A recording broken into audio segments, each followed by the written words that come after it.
Sulfureuse? Maline. Curieuse? Courageuse. Jalouse? Passionnée. Imprévisible? Spontanée. Chiante? Oh! Oh, c'est pour rigoler. Ouais, je suis sûre que tu l'as pensé très fort. Hein. Bref, aujourd'hui nous allons parler de la femme dans le milieu du cinéma.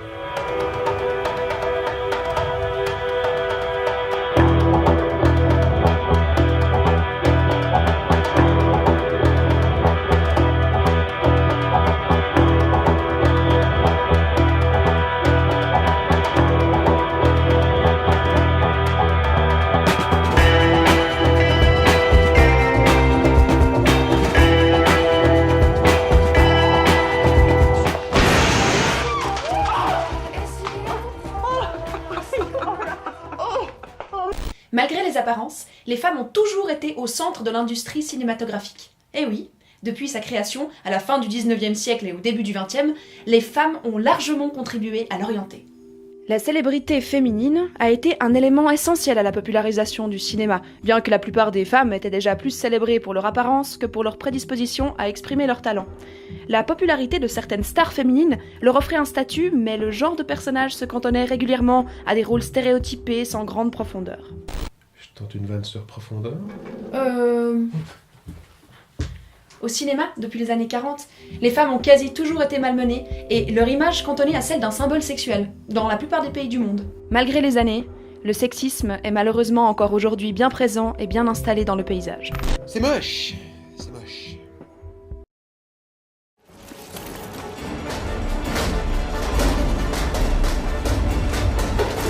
De nombreuses études ont montré qu'il y a encore ridiculement peu de films portés par des héroïnes. Encore moins qu'ils soient dirigés par des femmes réalisatrices. Et que lorsqu'elles ne sont pas dans la réalisation ou la production, il y a encore moins de postes proposés à celles-ci. Dans tous les domaines du cinéma, toutes les statistiques sur la comparaison des sexes sont plutôt navrantes. Hello. Felix, say hello to Dink. Hi, Dink. Dink, say goodbye to Felix. Man talk. Bah oui, les longs métrages sont encore souvent dépeints par des hommes pour des hommes.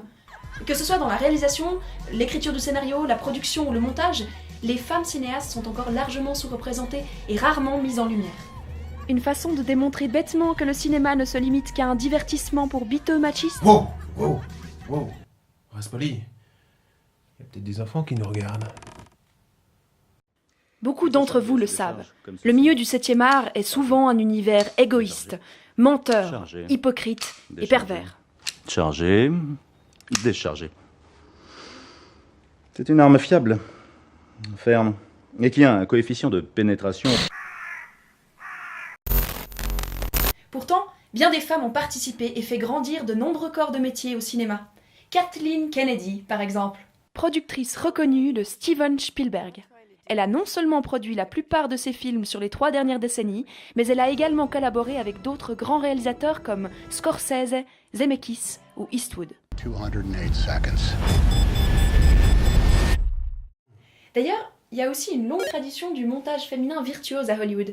À l'image de la couture, à l'époque, le montage leur était souvent attribué. Ainsi, Ben-Hur, Les 10 Commandements, Cléopâtre, Elephant Man ont tous été montés par des femmes. I'm Thelma Schoonmaker and I am Martin Scorsese's film editor. We've worked together on 20 features. Aujourd'hui, il y a Thelma Schoonmaker, monteuse assidue des films de Martin Scorsese. Ou même Dodie Dorn, qui a fait ses armes sur Terminator 2, puis a ensuite travaillé avec Christopher Nolan ou Ridley Scott.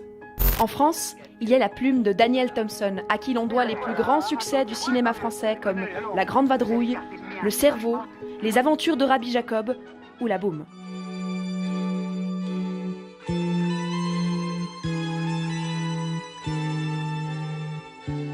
Ah mais c'est pas elle qui avait écrit Le Père Noël en une dure. Bref, comme le disait si bien Colette, célèbre écrivaine française, la femme est capable de tous les exercices de l'homme, sauf celui de faire pipi debout. Ah bah détrompe-toi. Faut que je te raconte la fois où j'ai dû acheter des piles AA. Et j'ai vu cette femme, debout, rousse en plus, qui s'est mise dans une position là, mais puis tout d'un coup...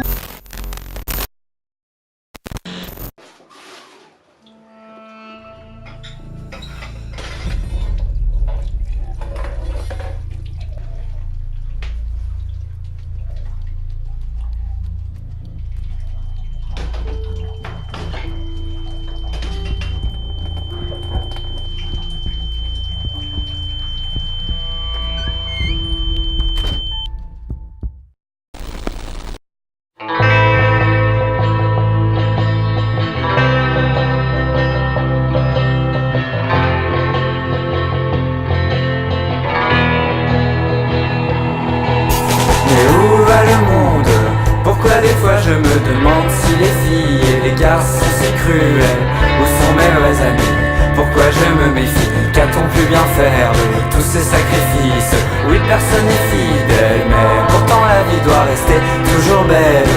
Et peu importe si l'homme reste si cruel avec ce qu'il est, il faut sans doute pardonner, mettre son ego de côté. Pourquoi tout le monde se ment et se trompe jusqu'à se traîner dans la misère? Là plutôt